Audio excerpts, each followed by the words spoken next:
poor people work for money, rich people make money work for them. He raised his hand when he was a kid in school and said, when are you going to teach us about money? And they said, no, Robert, we don't teach about money in school. And he said, why? You're teaching me Spanish, chemistry, and history. Why don't you teach me about money? But it's something they don't do because of the system. And the beautiful thing about Bitcoin and crypto is maybe for the first time ever, it almost shows us that right in front of our faces. Here's an alternative, system, almost like those parallel universes in Star Trek, where there was like the ship over here and the ship over here. And you're like, oh, this is a monetary system that could work in the long run. And it shows us maybe this one isn't. But Carl, we still have a lot of education to do. I think most people in a G7 country still think, get my money, stick it in the bank, it's going to keep me safe. So I think we got a lot of educating to do. Let me jump to Bitcoin prices, the market, because this is something you talk about on a regular basis on your YouTube channel, which is amazing. People need to subscribe. You do daily videos. You also do technical analysis, which is fantastic as well. I did my 10-year anniversary of London Real last October. I had Alex Fizel of Swissborg in the studio interviewing me, and Bitcoin hit an all-time high that day. I think it was 68,000 on the day we did our 10-year anniversary. Was that coincidence? I think not, Carl. But since then, we've seen it correct. And I'm wondering, what do you tell people when they ask you, what's the future of Bitcoin? Does it matter? What should I do? What's your current take on the market? Okay, so first of all, I've done enough research on Bitcoin to the point where I can confidently tell you that I feel like I understand Bitcoin. I understand why I put all my money in Bitcoin. With that said, I don't worry about the price action on a daily basis or even the monthly basis. If Bitcoin goes down 50% or up 100%, I really couldn't care less, because my time horizon is the next 10 years, even 20 years down the line, because the monetary cycles move in these big ways, and the fiat system is collapsing right now as we speak. It's collapsing slowly enough that people don't realize it yet, but it is definitely failing. It's breaking slowly but surely. And Bitcoin for me is a bet on that. So if I'm right, then Bitcoin is of course going to go up in value due to this. And we also have to think about two different things here, value and price, because with inflation, the price of Bitcoin could go up while the value stays the same or even goes down, because inflation kind of destroys the whole point of measuring value with the fiat currency. It's like kind of trying to imagine if my watch was kind of, floating around and going backwards and sideways and up and down, I wouldn't be able to tell the time, right?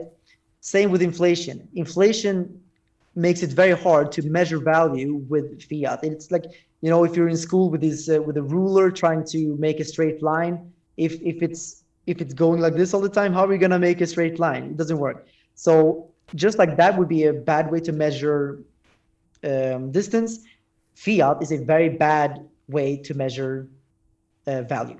I think Bitcoin is going to be a much better way to do that, because we have the finite supply. We don't have that insane inflation. So that said, I think Bitcoin is going to completely skyrocket in value when people realize the value of actually holding Bitcoin, or the reason why you should hold Bitcoin, and why the system needs an alternative.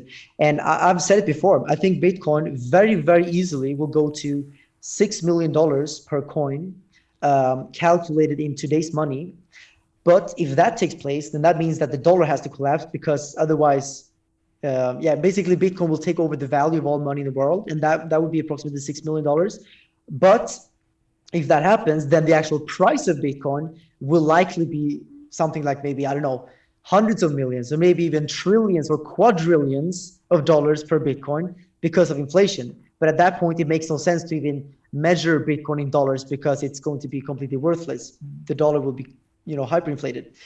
But yeah, so I think Bitcoin will go to $6 million per coin, calculated in today's money. But I think it can go even higher than that, because that's based on just Bitcoin taking over the dollar and all the other fiat currencies around the world.